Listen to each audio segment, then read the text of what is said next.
This is Boxing Tickets, and we are delighted to be joined all the way from, let me see, I'm trying to think of him right here. Los Angeles, Brandon, is that correct? Correct, yeah. LA.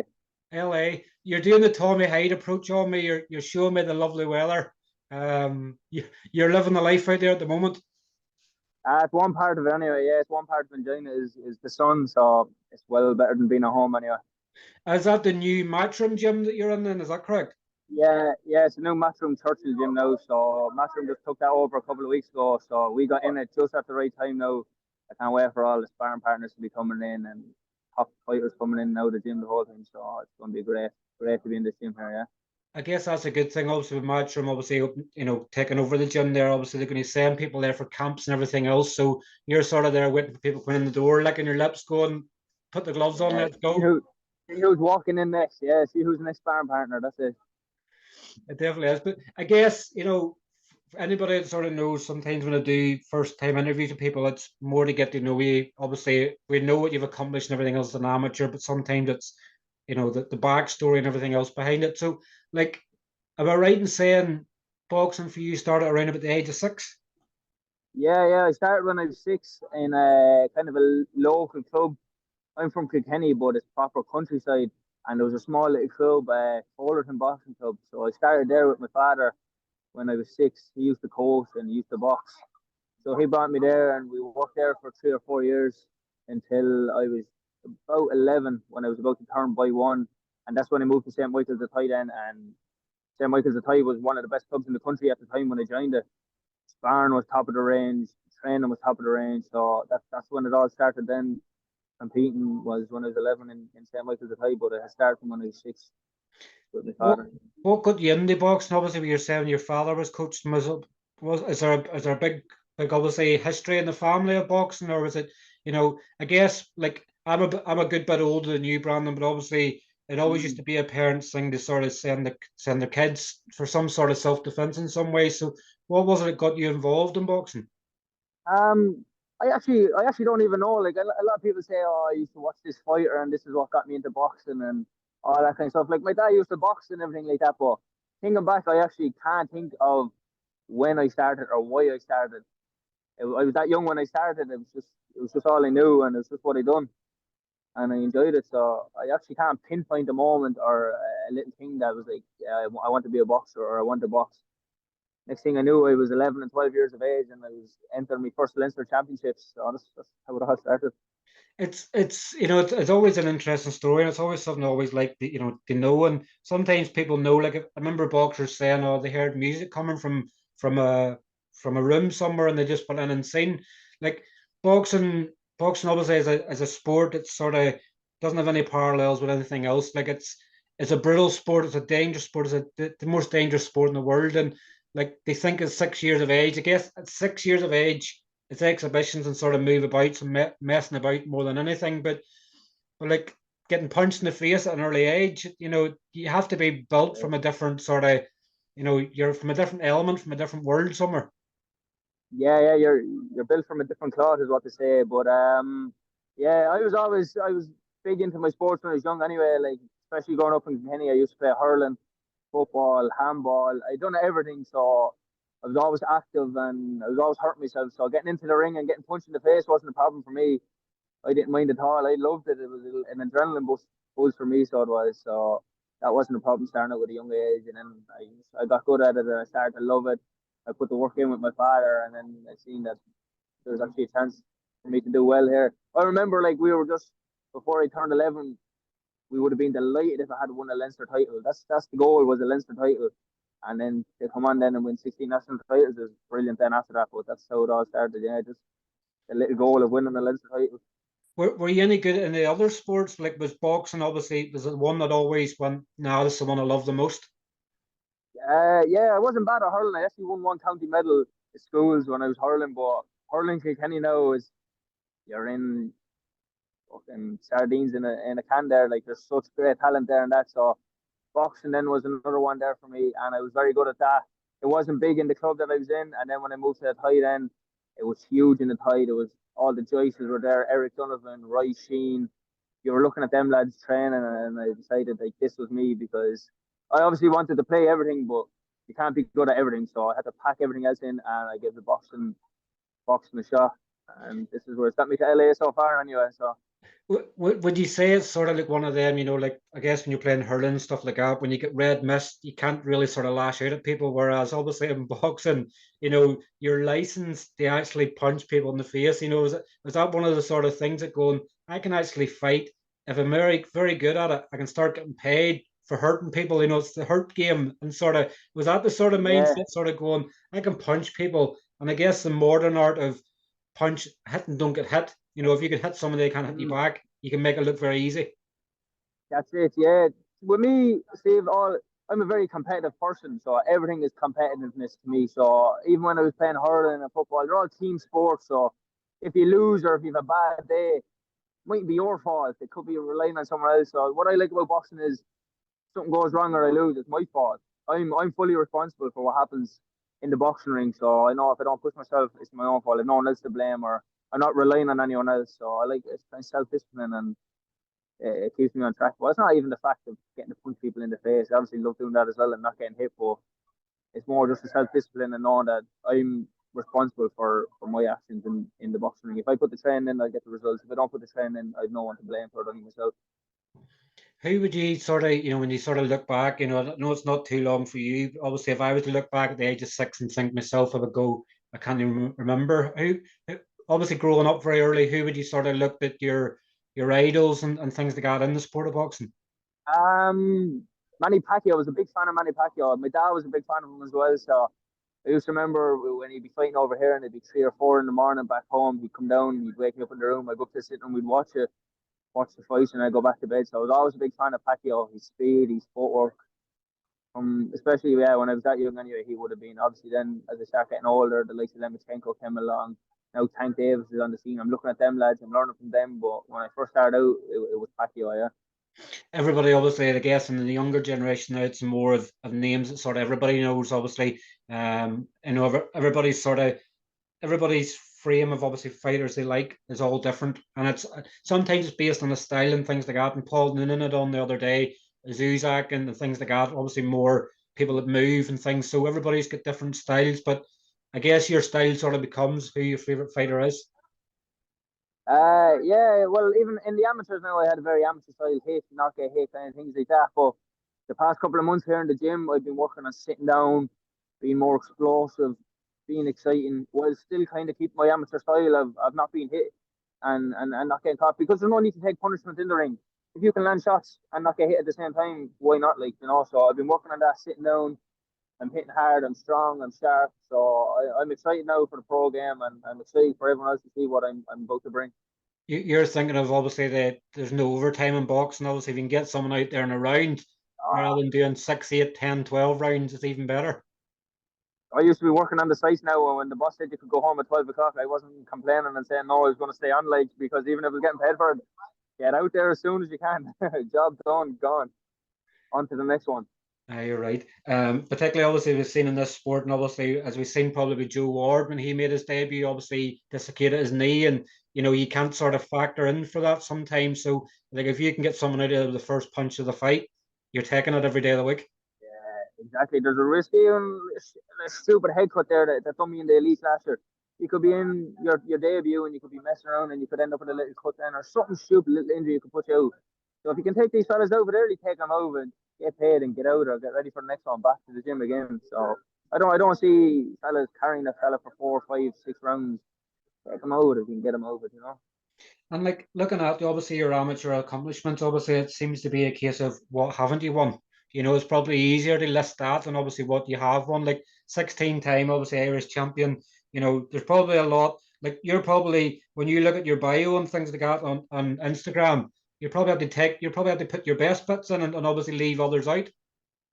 Yeah, yeah. No, I had a great run now, national championships and everything. Like my downfall, I thought, in my amateurs was my international career. I've been to every Europeans and every World Championships, and a lot of years missing out on 3-2 split decisions for medals and things like that. And it was a heartbreak every year to win your national, be selected on the team, and then at the last hurdle, then fall short.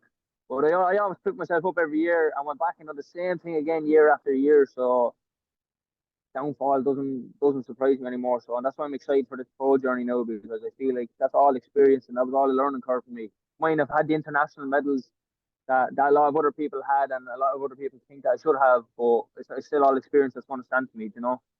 How did you cope with sort of that? I guess it's a making of people sometimes. Like from what you're saying there, you kept going back and kept doing it every year, every year. You've got resilience.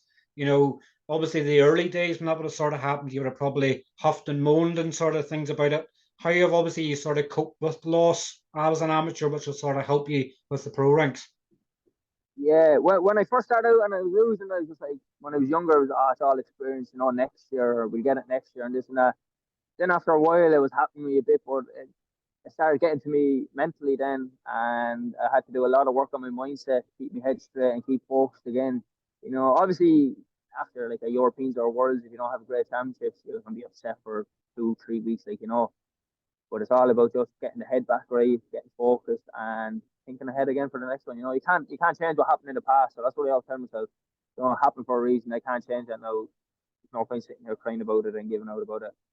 I'll I'll do me week or two of crying and giving out, and then I'll be back into the gym then again, ready to go for the next one and say we'll get them next year.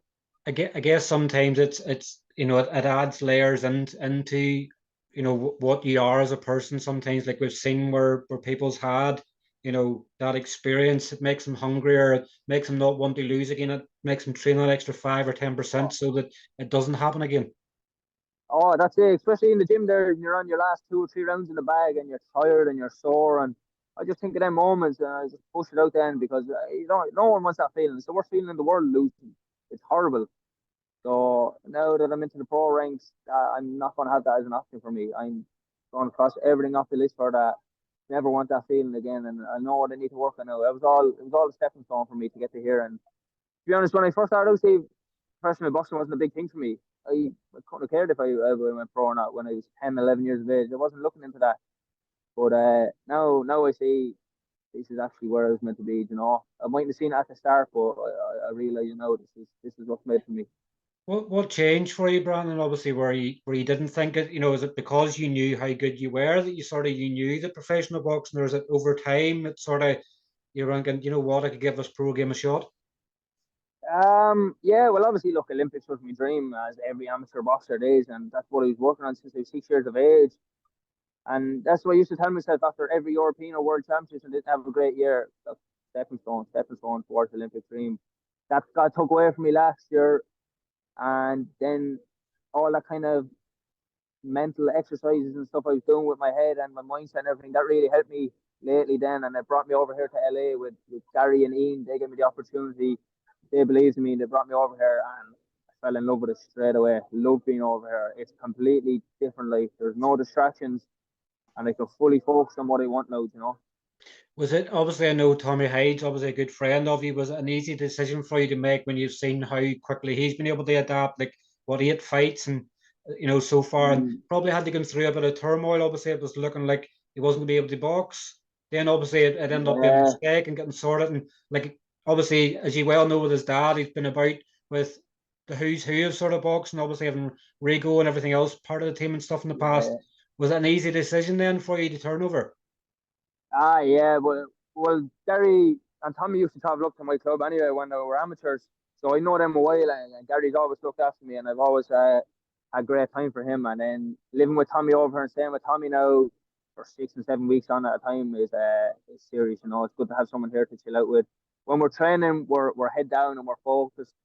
Then out of training, then we have a crack, we have a bit of a laugh, and we're enjoying it. But Gary and Ian, they both know what they're at now, so I'm looking forward. We have a great team behind us, great gym. It's only to start now. Buzzing for it. I was going to say you have to have thick skin having to put up with Tommy Hyde's banter. Yeah, I know. Yeah, he gets on my nerves now, and I'm sure I get on his plenty times too. But look, that happens when you're living with a fella 24 hours a day for 6 and 7 weeks on top. You're gonna piss each other off. So look, we manage. We have our moments, and And I think I maybe jumped the gun, obviously, in your announcement last week. Obviously, I know it hasn't been confirmed yet, but are you making your debut on his first title fight card? yeah, that's the plan anyway. There's no official announcement, but that's the plan. 16th of March in San Francisco. Yeah, so we're getting everything set up for that now, and we're ready to make a statement. And then just hopefully be busy as possible this year. Keep the fights coming in, keep the experience growing, learning in the gym.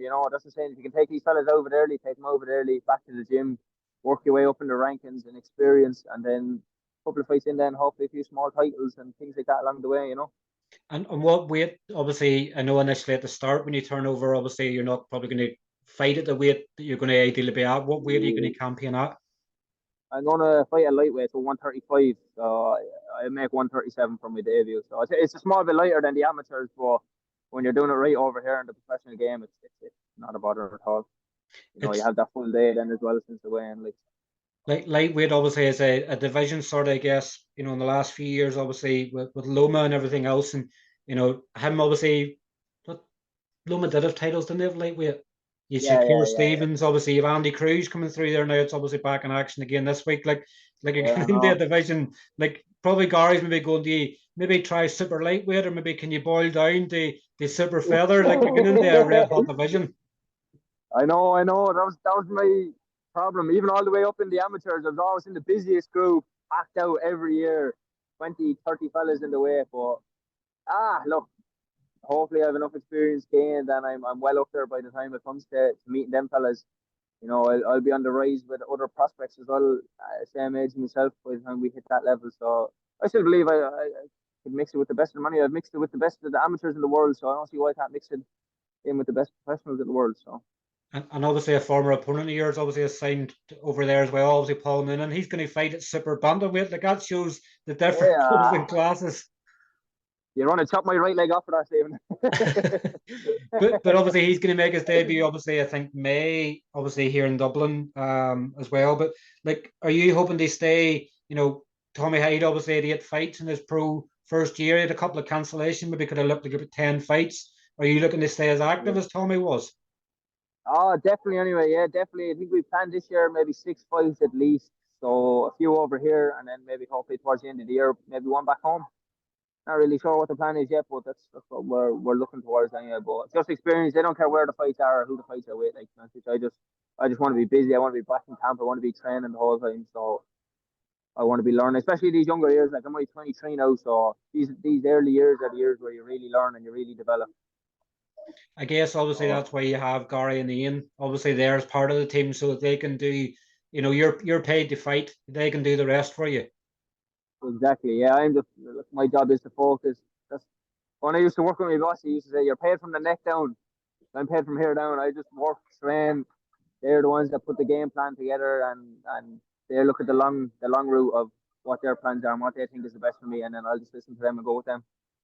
And I just obviously finally obviously want to get obviously your thoughts on Irish professional boxing as a whole. Like I guess and obviously you watch boxing religiously as much as you can, but what do you obviously Yeah, make yeah. of I guess the last couple of years, obviously in particular with Irish boxing, that we've been sort of starved of a male professional world champion, but obviously Katie's been carrying the flag as she always does. Like, what do you make of obviously this of the professional game you're now coming into? Yeah. Look, Irish boxing, the professional game wasn't great for a while, especially the amateurs when I was coming up as a young lad. Recent years now, it's getting big again. Jay Burns done a great job now. He's putting on plenty of shows this year, getting a lot of Irish talents together. So I'm not sure what Jay's plan is now, but I presume he's going to mix and match some big domestic fights back home as well. So that's great as well for Irish fighters. And look, you're coming around the Olympic cycle now as well, and it's near the end of Olympic cycle, so you're going to have a lot of turnover. You're going to have a lot of people swapping over. So it is an exciting time, and we're all over the world at the minute. We're everywhere As I turning say, over. So it's great. every stone that you lift up, you'll see somebody fighting somewhere. Yeah, there was You know. someone there, some Irish fella was fighting there somewhere. So look, it's great. We're all over the world. We'll represent them well, and if it's only to start, it's still going to take another few years for Irish boxing, professional boxing, to get back up to one of the best in the world. But it's on a good track anyway. Yeah.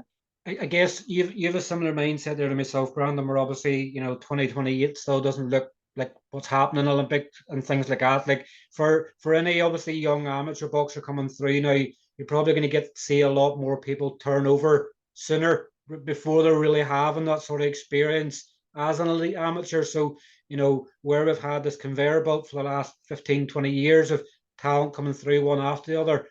Unfortunately, now the Mm. amateurs scene for 4 years, probably at least, is probably going to be next to nothing.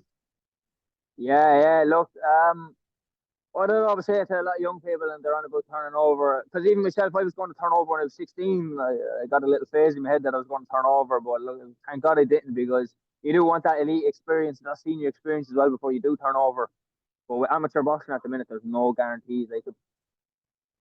People have been asking me, would you stay on until 2028? Like, I'll be 27 years of age by then. You don't know what could happen. There's no one guaranteeing you anything. So I don't want to leave that in the hands of someone else. And God only knows what could happen, And then that's what I thought with the problem with Ireland. Ireland had great amateurs, but a lot of them stayed amateur for too long. And then by the time I came to turn over, then they couldn't adapt, and they couldn't adapt to the game quick enough compared to like young prospects coming up that were learning their craft from 21, 22, 23 years of age and then turning. So I would advise them to get a lot of senior experience and elite experience, but then the amateur game at the minute, then you don't know what's happening with it either. It's in the news every second week or something. So it's I guess, like I think I said to Paul Noonan the other day, Lunan, sorry. I think Michael Conlon was the last one to get a big contract and leaving the amateur setup, particularly with Ireland. So like there's no real reward as such anymore. It seems to be no, amateur talents not seem to be looked at anymore. It's like Loma and things like that, and Shakur Stevenson and Mick were like the last to sort of come through that cycle of getting big signing on fees. That signing on fees are gone now. yeah, exactly. Look, it's great to say, look, he came off for the Olympics or was an Olympian or been to the Olympics and everything. But at the end of the day, it doesn't do you any good over here now anymore. People are not interested in that. Like you could have a fella that's gone to 3 Olympic Games, and you could have another fella that has won one national title, but he might have 1 million followers on Instagram. It's that fella that, with 1 million followers that he's going to go big, not the Olympian. It's a weird. I'm still adapting to how everything is changing and how it all that plays into part. But look, that's just the world we're living. We're developing every day, so things like that don't really make a difference anymore. Definitely doesn't. But look, obviously, I'll thank you very much for your time. I could keep you there all day, but obviously, I know you have to get back to the Yeah, gym and everything else. that's We'll look it. forward to obviously your debut on the 16th of March, and obviously, no Yeah, doubt we'll have regular contact throughout, so we can obviously get you on and get further updates from you. perfect, lovely. Thanks very much for All having me right, on, Ben. Brandon. Cheers. Thanks for your time. Really, Dave. Take See ya. care. You Thanks. too. Mind yourself. Bye. Bye. Bye. Bye.